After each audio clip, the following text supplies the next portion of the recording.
Hey, it's Gary King here at La Forêt.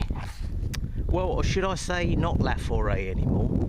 I did a video last night and loaded it up to their tube, but I used so much bad language I thought it was probably a good idea to take it down, and it was unprivate anyway. But anyway, it was a bit difficult to see last night, but I've made a few videos about where we live. And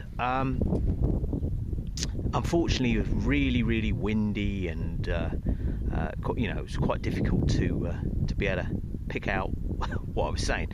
But for the last 6 or 7 weeks we've had I'm not sure if you can see down that far, but we've had a company here, and I'm going to put a link in the description. It's the biggest forestry commission, I guess you would call it, in France, right? So anyway, they've been cutting all this wood.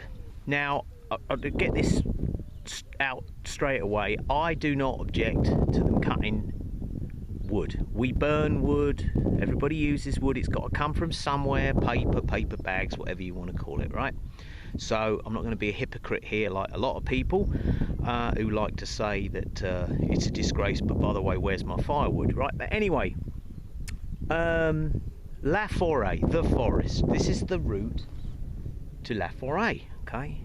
There's the old barn and studio up there. Now you might hear planes going over because of course we've got these wonderful pricks from the French Air Force flying around over our heads again, which now happens every day of the week.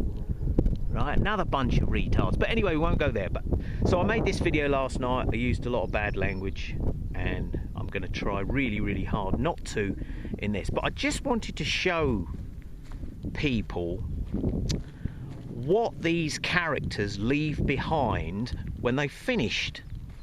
Okay, now the website of this company, it's all kumbaya. We love the forest, we respect the trees. They got a cute girl in a hard hat, you know, in a little high-vis vest, right? And apparently every 2 seconds they plant new trees. Now maybe they do and maybe they don't, but nevertheless, let's have a little walk down here and I will show you what this character has left behind. It was a bit dark last night as well, so it didn't really come out, and this doesn't do it any justice, okay? Doesn't do any justice of the state that this has been left in.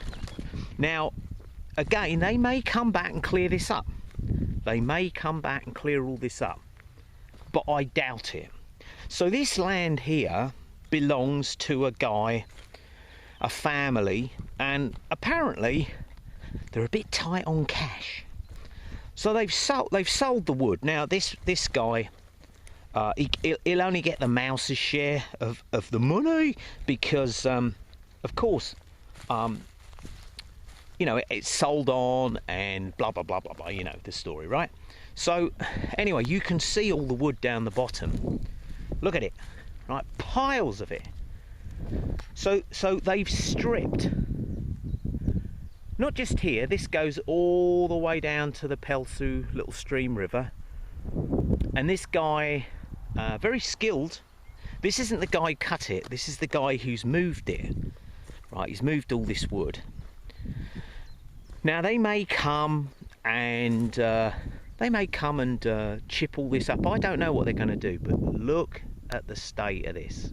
Right, okay, so all you tree huggers out there, all you naturists, and I don't mean naturists who take your clothes off, but naturists, you know, it'd be interesting to see what you think of this. Now, like I said, we're not talking about not cutting, you know. See the forest here, what's left of it. This is just the corner, the coin, right? And this belongs to a friend of ours, so they weren't allowed to go any further than that, right?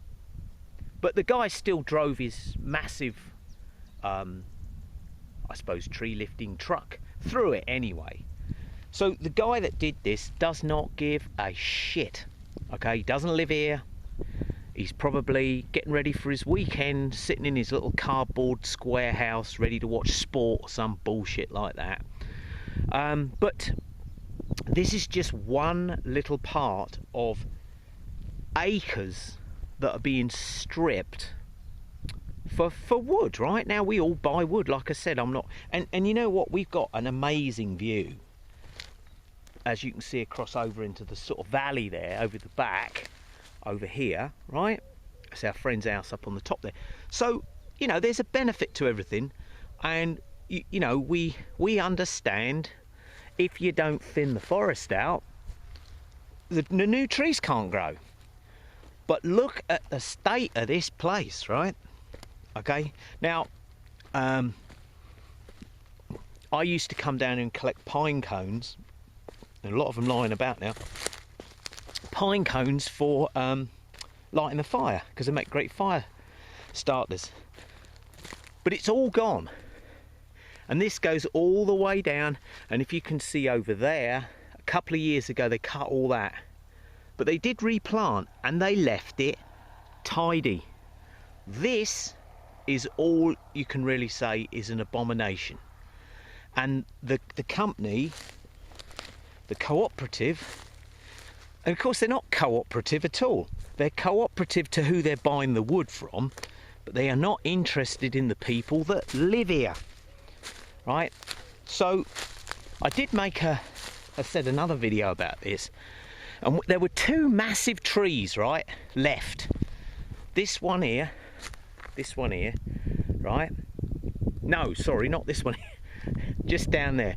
The guy that was cutting with this amazing machine called a tree harvester, he cut all this, and he left a big pine tree there, and he also left this oak tree up here, right? And he trimmed some of the branches off some of them. We thought, he's going to leave a couple of these. What good bloke, right? He's going to leave a couple of these. But he didn't. He waited till the day he left, and he basically gave us all the finger. Fuck you. And he cut them down and then drove off. Right? On purpose. Obviously on purpose. Now, this tree here, like I said here, this doesn't do it any justice. It's about 3 feet across. Got to be 150 years old, I would say. If not more than that. Oh, this bit of wood split. You see how it dries out? This wasn't split last night, but it's dried out. So, anyway, the reason I wanted to make this is just simply for the fact that, you know, when you hear about these organisations that talk about protecting the forest and so on and so forth, they're full of shit, just like the rest of them. Anything to do with any government association are full of crap. You can see the marks which say don't go any further than this. Now, like I said, there was a lot of dead wood here, a lot of stuff needed cutting out, but they basically would take the stuff we want and leave the rest behind. Now, I keep rabbiting on here, but maybe they will come and clear up. I very much doubt it. We had a young kiddie that does the sort of bushes and verges and everything around our area. He had to come and redig this out where this guy just reversed in here. It doesn't look like much, but you know, if you believe your tax money goes towards roads and stuff, which of course it doesn't, this guy comes in, messes all this up, drives off, and then the taxpayers' money apparently pays to fix this, but of course it doesn't. Anyway, we got loads of fantastic summer flowers, spring flowers, these cuckoo something or other they're called, which you can actually eat, cowslips and everything like that. But you know, if you look up here, this is our friend's house up the top here, you know, all this was cut at one time, right? Okay, and our farmer Jean, whenever he cuts anything, you'd never know he'd even been there. But this bastard, and that's what he is, you know, I hope something, you know, you imagine doing this outside their house, they wouldn't be very happy, would they? And we're what, 100 yards from here?